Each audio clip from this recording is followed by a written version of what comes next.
जय हिंद साथी। 2026 में होने वाले पंचायत चुनाव में आप अपने गांव में अगर बार बार से आपकी ग्राम सभा में वही सीट आ रही है तो कैसे आप आपत्ति दाखिल कर सकते हो और कौन कौन कागज आपको लगानी होगी, आपत्ति आप कहां दाखिल कर सकते हो, आज मैं आपको सरल भाषा में, आसान भाषा में समझाने वाला हूं।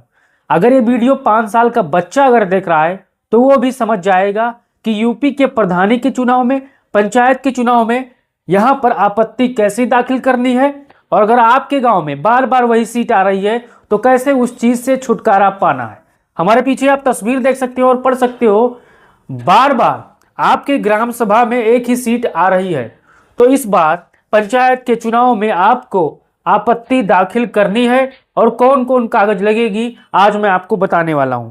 तो यहां पर आप देखिए, उत्तर प्रदेश ग्राम पंचायत चुनाव में अगर बार बार वही सीट आरक्षण वार्ड आ रही है तो कैसे चेक करें। मान के चलिए आप में से बहुत से ऐसे साथी होंगे जिनके ग्राम सभा में लगभग आजादी के बाद वही, अगर ओबीसी है तो ओबीसी आ रही है, अगर यहां पर एससी है तो लगातार एससी आ रही है, तो आपको अगर सामान्य है तो सामान्य आ रही है। आपको उस चीज को कैसे छुटकारा पाना है और कैसे आपत्ति दाखिल करना है, अगर आज आप ये पूरा वीडियो देखोगे तो आप अपने आप कागज को इकट्ठा कर कर आपत्ति दाखिल कर सकते हो और आप अपनी मनमानी सीट को यहां पर आवेदन कर सकते हो साथियों।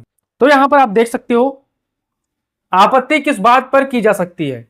आरक्षण बार बार उसी ग्राम सभा में आना, मान के चलिए एससी सीट है, ओबीसी सीट है, बार बार बार बार बार बार आ रही है तो यहां पर रोटेशन नियम का पालन ना होना। अब रोटेशन नियम का पालन क्यों नहीं होता है?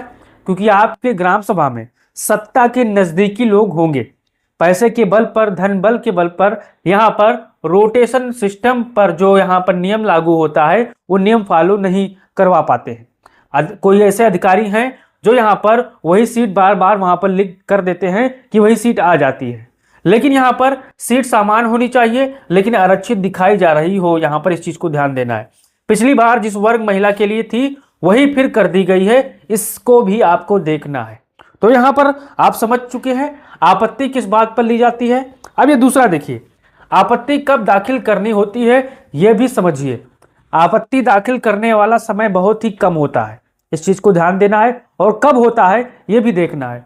जब जिला प्रशासन द्वारा आरक्षण प्रसीमन की अस्थायी सूची यानी पहली सूची आरक्षण की जब जारी करता है तब वो समय बनता है कि आप यहां पर पहले पूरा पढ़िए। नोटिस में आपत्ति की अंतिम तिथि साफ लिखी होती है, उसी समय के अंदर आपत्ति आपको देना होता है। तो जब आरक्षण की पहली सूची आए तब आपको यहां पर आपत्ति दाखिल करना है, और कैसे दाखिल करना है आगे वीडियो में आप पूरा गौर से देखिए। अब यहां पर देखिए आपत्ति कहां जमा करनी होती है, इस चीज को आपको ध्यान देना है, तभी आप पूरी बातों को जान पाओगे। मान के चलिए आप आपत्ति का कागजात इकट्ठा कर लिया, पता नहीं कहां दाखिल करना है, इसको ध्यान देना है। जिला पंचायत राज अधिकारी डीपीआरओ के कार्यालय में आप जमा करवा सकते हो, या जिला मजिस्ट्रेट या डीएम के कार्यालय में आप जमा करवा सकते हो। कई जिलों में खंड विकास अधिकारी वीडियो के माध्यम से भी यहां पर ली जाती है। सूचना नोटिस में जिस अधिकारी का नाम हो वहीं पर आप यहां पर जमा कर सकते हो, इस चीज को ध्यान देना है साथियों। अगर इस बात की आपको नहीं जानकारी है तो आप वकीलों से संपर्क कर सकते हो, राब्ता कर सकते हो, वो आपको सही दिशा निर्देश बताएंगे कि आपको क्या करना है और कहां जमा करना है। तो आप जान गए बात कि आपको यहां पर आपत्ति कहां जमा करनी है। मैंने कुछ चीजों के नाम बता दी हैं। अब यहां पर आगे देखिए आप साथियों, आपत्ति कैसे लिखें सरल तरीके से। अब ये क्या करना है आपको, आपत्ति सादे कागज पर लिख सकते हैं। अब यहां पर क्या है विषय, ग्राम पंचायत आरक्षण सीटें रोटेशन पर आपत्ति। ग्राम पंचायत का नाम, विकास खंड व जिला का नाम भी आपको यहां पर दर्शाना होगा। किस सीट वार्ड पर आपत्ति है उसको भी आपको बताना होगा। पिछली बार कौन सा आरक्षण था उसको भी आपको वहां पर दर्शाना होगा, लिखना होगा। इस बार फिर वही कैसे आ गया यहां पर उसको दर्शाना होगा। रोटेशन नियम का उल्लंघन कैसे हुआ इसको भी आपको वहां पर बताना होगा। अंत में स्पष्ट मांग, सीट का आरक्षण रोटेशन के अनुसार बदला जाए, यह भी आपको दर्शाना होगा। अगर आप इस बात को नहीं समझ पा रहे हैं तो आप एक वकील करिए जो आपके पूरी चीजों को वहां पर जो अधिकारी हैं लिखित में वहां पर पहुंचा देगा, और आपको साथ में रहना होगा। अब यहां पर आगे देखिए, आपत्ति के साथ कौन कौन कागज लगाएं, ये भी जानना समझना बेहद जरूरी है। पिछले चुनाव की आरक्षण सूची की प्रति लगाइए कि पिछली बार जो सीटें आई थी उसकी सूची आपको लगाना पड़ेगा। अगर भूल जाओगे तो यहाँ पर आपका कागज आपत्ति बेकार हो जाएगी।